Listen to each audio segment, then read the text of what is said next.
Hey guys, it's Bro You Wack, and I'd like you to meet the new hero coming out in Season 12, Juno. Now, we've already known that Juno, originally called Space Ranger, was already revealed at last year's BlizzCon, but we only got to see the early concept drawing of this hero. But today, the hero reveal trailer for Juno finally dropped that revealed all of her abilities, her voice actor, and everything that we've come to know and love about this hero. And today, we're going to talk about everything that's in this trailer, break down the abilities, and also just admire how adorable Juno is. Like, I really mean it when I say that she is gonna be the next Kiriko hero, where everybody wants to main her, everyone's gonna love her, and Blizzard is surely gonna make a bunch of merchandise and sell them to us. And I'm gonna go broke for her because, well, how can I not? Look at her! So first, let's start off with the beginning of the trailer, because this shows off Juno's space pod going through different nighttime maps, which we saw actually in game, sort of like a Fortnite event type vibe. And then it was seen crash landed or softly landed, as shows in the trailer, on Dorado, and then out comes the brand new hero Juno. Now, Juno is obviously a space themed support hero. For those that don't know, she is going to be a support hero, and we see that definitely in her hero kit. But the first thing that we notice could be her passive ability, where she's actually floating. It kind of similar to how Zenyatta works. You might not be able to hear her footsteps when she's walking. You might hear her floating boots, like maybe a type of thing, but not like traditional stomping. But the first official part of her hero kit that we see is called her Mediblaster. Again, these are pretty cute space theme abilities you're gonna notice, and even cuter animations, but this is gonna work similar to how Batista's gun works, where all of her healing and all of her damage comes from her single pistol, or Mediblaster. Now, it's very hard to see in the trailer how many bullets it fires, and it's even harder to decipher if it's going to be a projectile heal or a hit scan heal. It's kind of funny. It almost seems like it's a burst fire pistol because it shoots so many in rapid sessions, but it's short sessions. Like, it almost shoots like 10 bullets at a time, or 10 heal bullets at a time. Now, you will have to reload this gun. It won't be like infinite heals like with Mercy, or even more with a charge. No, you're going to have a certain amount of bullets to be able to heal. And on the same side, that same amount of bullets is also going to be used to do damage. We see Juno absolutely obliterate the Junkrat by shooting her same pistol and killing them. Now, I think the way that this pistol is going to work is almost exactly like Batiste. While you won't have two separate chambers for healing and damage, I think it's all going to come from one single clip. You're going to be able to shoot either left mouse click or left trigger for either heal, and then right mouse click or right trigger for damage. The next ability in Juno's hero kit is going to be her glide boost that looks eerily similar to another hero's glide, which is Echo's glide. The only difference between the two abilities is that it seems like Juno's glide boost actually has her hovering at a horizontal angle at like the full duration of the glide boost, rather than Echo, where you just kind of boost up and then you glide gradually downward. So rather than dropping at an angle, what I'm guessing is that you're just gonna sandbag to the bottom at the end of your glide boost duration, or whenever you decide to end your glide boost duration, because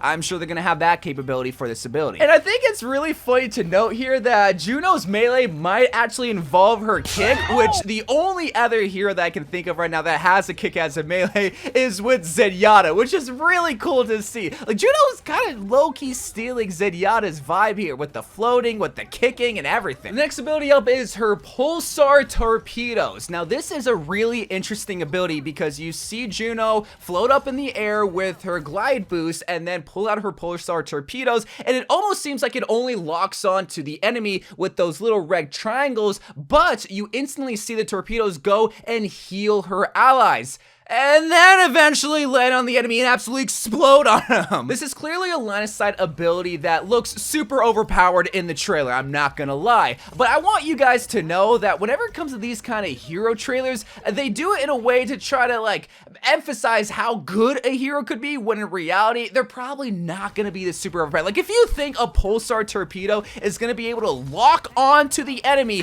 and instantly kill them when they have 250 HP, no, that's not how it's it's gonna work. Has any Overwatch ability ever worked like that? No. And same thing when it comes to healing your allies. I'm sure it's only gonna heal for like 50 HP per torpedo that lands on your ally. The next ability in Juno's hero kit is her Hyper Ring. And look, I gotta say it, I'm so hyped for this ability because this is literally just a Mario Kart speed boost. There's a ring that gets deployed in front of you, and you and your allies are gonna be able to go through it and get a speed boost, just like in Mario Kart. Like, you know those rings on Rainbow Road in Mario Kart 8 where you just like go super duper fast? Now you're gonna be able to do that in Overwatch. Like, I can't wait for the custom modes with Juno and her Hyper Ring because it's gonna be so fun. Now, I don't know if this is gonna work similar to like a Kiriko ult, where obviously you can move fast in the Kiriko ult, but you also get faster reload, you shoot faster, you get quicker abilities. I think in the trailer they specifically made it so that they showed the heroes only moving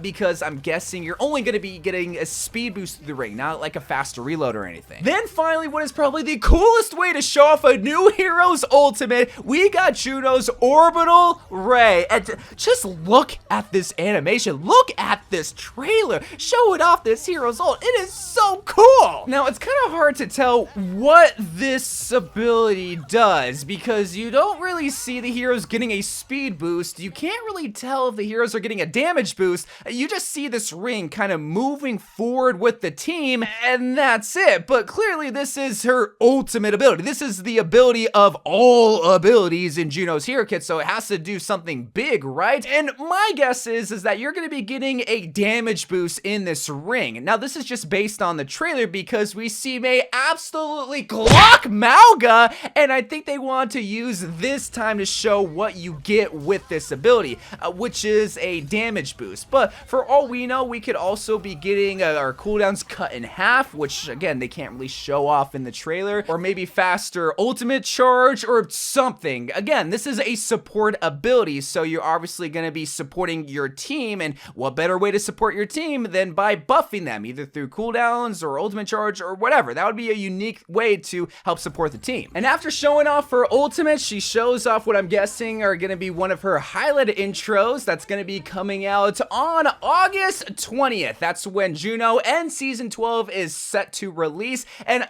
dude, I can't tell you how excited I am for this hero. It's been a very long time, ever since like Kiriko, where a hero released and I fell in love with that hero. Like, the last hero that really even had a chance like that was Iliari, and they nerfed her. But with Space Ranger, or Juno, now I can finally say her name, Juno, I'm just so excited, man. Like, just the way that this hero even looks with her whimsical attitude, sassiness, even her voice actor is adorable as well, which also kind of confirm that, okay, well, she's probably not from Spain or anywhere from Europe or Asia. She's probably either American or maybe she's just from Mars. Like, I can't wait for the lore from Juno because at the beginning they showed off May and Winston, so obviously Juno's gonna have some heavy ties with the two other scientists because I'm guessing Juno's a scientist. Like, it's just so much excitement around Juno that I want to see the origin story. I want to see a cinematic. I want to see more of this hero, but we're gonna have to wait. So let me know what you think about Juno. Let me know what you think about her hero kit and what you're most excited about for Season 12. But until then, I love you guys. Thank you guys for watching. More Overwatch 2 videos to come, and bye.